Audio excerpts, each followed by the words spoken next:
ಒಂದು ನಿಮ್ದು ಅದೇ ಕೇತಗನಹಳ್ಳಿದು ಸರ್ವೆ ಆಗ್ತಿದೆ ಕೇತಗನಹಳ್ಳಿದು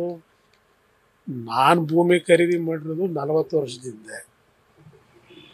40 ವರ್ಷದಿಂದ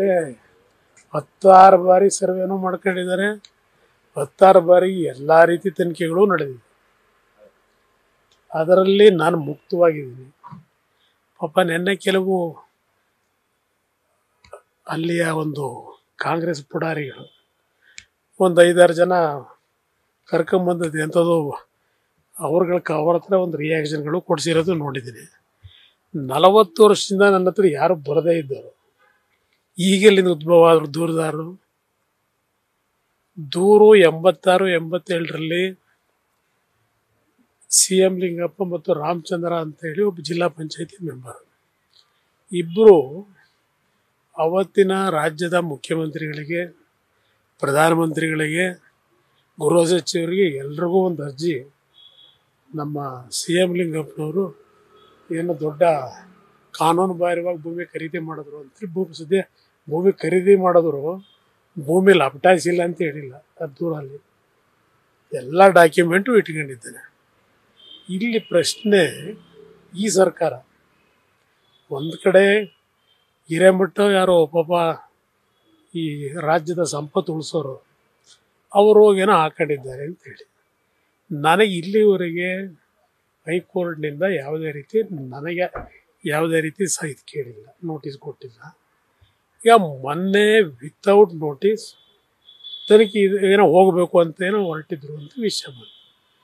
ನಾನು ಪ್ರಿನ್ಸಿಪಲ್ ಸೆಕ್ರೆಟರಿಗೆ DC ಹೇಳಿದೆ ನೀವು ಸರ್ವೆ ಮಾಡೋದಾದರೆ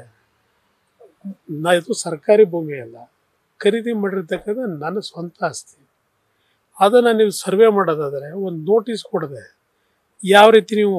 ರೆಸ್ಪಾನ್ಸ್ ಮಾಡ್ತೀರಿ ಅಂತ ಹೇಳಿದ ಮೇಲೆ ಅದನ್ನು 1 ದಿವಸ ಡೆಫರ್ ಮಾಡ್ಕೊಂಡ್ರು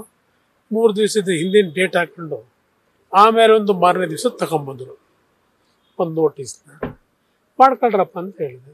ನಾನು ಇವ್ರಿಗೂ ಹೇಳಿದೆ ಯಾವುದಾದ್ರು ಇಂಟರ್ನ್ಯಾಷನಲ್ ಸರ್ವೆ ಅವ್ರನ್ನ ಕರ್ಕೊಂಬಂದು ಮಾಡಿಸ್ಕೊಳ್ಳಿ ಅಂತ ಹೇಳಿ ತನಿಖೆನ ಅದರಲ್ಲಿ ನಾನೇನು ಭೂಮಿ ಖರೀದಿ ಮಾಡಿದ್ದೀನಿ ಯಾವುದೇ ರೀತಿ ಇಲ್ಲಿಗಲ್ ಆ್ಯಕ್ಟಿವಿಟೀಸ್ ಮಾಡಿಲ್ಲ ಈ ರಾಜ್ಯದಲ್ಲಿ ಯಾರ್ಯಾರು ಏನೇನು ಮಾಡಿದ್ದಾರೆ ಚರಿತ್ರೆ ಇದೆ ಯಾವ ರೀತಿ ಕಾನ್ಸ್ಟಿಟ್ಯೂಷನಲ್ ಸಂಸ್ಥೆಗಳನ್ನು ಯಾವ್ಯಾವ ರೀತಿ ಓಲೈಸ್ಕೊಂಡಿದ್ದಾರೆ ಯಾವ ರೀತಿ ಇವತ್ತು ಸರ್ಕಾರಿ ಭೂಮಿ ಲಪಟಾಯಿಸಿದ್ದಾರೆ ಯಾರ್ಯಾರು ಏನೇನು ಮಾಡಿದ್ದಾರೆ ಎಲ್ಲ ಡಾಕ್ಯುಮೆಂಟ್ರಿ ಎವಿಡೆನ್ಸ್ ನನ್ನ ಹತ್ರ ಇದ್ದಾವೆ ಈ ಮಹಾನುಭಾವರುಗಳದು ಬಟ್ ಈಗಿನ ವ್ಯವಸ್ಥೆಗಳಲ್ಲಿ ತಾರ್ಕಿಕಂತೆ ಕಾಣಕ್ಕೆ ಸಾಧ್ಯ ಇಲ್ಲ ಕುಮಾರಸ್ವಾಮಿ ಅವ್ರನ್ನ ಟಾರ್ಗೆಟ್ ಮಾಡ್ತಿದ್ದಾರೆ ಇದರ ಸಂಶಯವೇ ಇಲ್ಲ ಎಷ್ಟು ತನಿಖೆ ಮಾಡ್ತೀರಿ ಎಷ್ಟು ಬಾರಿ ತನಿಖೆ ಮಾಡ್ತೀರಿ ನಾನು ಕೇಳೋದು 2023 ಮಾರ್ಚ್ ತಿಂಗಳು ಈಗಾಗಲೇ ಲೋಕಾಯುಕ್ತಗೆ ವರದಿ ಕೊಟ್ಕೊಂಡವ್ರೆ ಇಲ್ಲಿ ಒಂದು ನಿಮ್ಗೆ ಹೇಳೋದು ಪದೇ ಮಾಧ್ಯಮದ ಸ್ನೇಹಿತರು ಕುಮಾರಸ್ವಾಮಿ ಮತ್ತು ಅವರ ಸಂಬಂಧಿಕರು ಅಂತ ಬರೀ ಹೇಳ್ತೀರಿ ಇದು ಯಾವ ರೀತಿ ಪ್ರಾರಂಭ ಆಯಿತು ಮಾದೇಗೌಡರು ಮತ್ತು ತಮ್ಮಣ್ಣ ಅವರು ಇಬ್ಬರು ಮಂಡ್ಯ ಜಿಲ್ಲೆಯವರು ಮಾದೇಗೌಡರು ಒಂದು ಕಂಪ್ಲೇಂಟನ್ನು 2013-14 ಲೋಕಾಯುಕ್ತ ಕೊಟ್ಕೊಂಡಿದ್ದಾರೆ ಅದರ ಮೇಲೆ ತನಿಖೆ ಮಾಡಲಿಕ್ಕೆ ಲೋಕಾಯುಕ್ತ ಹೇಳ್ಕೊಂಡ್ರು ಇದು ಡಿಸ್ಪ್ಯೂಟ್ ಇದ್ದಿದ್ದು ಅವರಿಬ್ಬರ ನಡುವೆ ನನ್ನ ಹೆಸರು ಯಾಕೆ ಬಂತು ಗೊತ್ತಿಲ್ಲ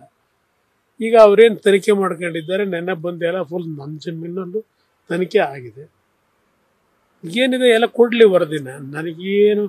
ಗಾಬರಿ ಇಲ್ಲ 40 ವರ್ಷದಿಂದ ಮಾಡಿರ್ತಕ್ಕಂಥ ಭೂಮಿ ಬಗ್ಗೆ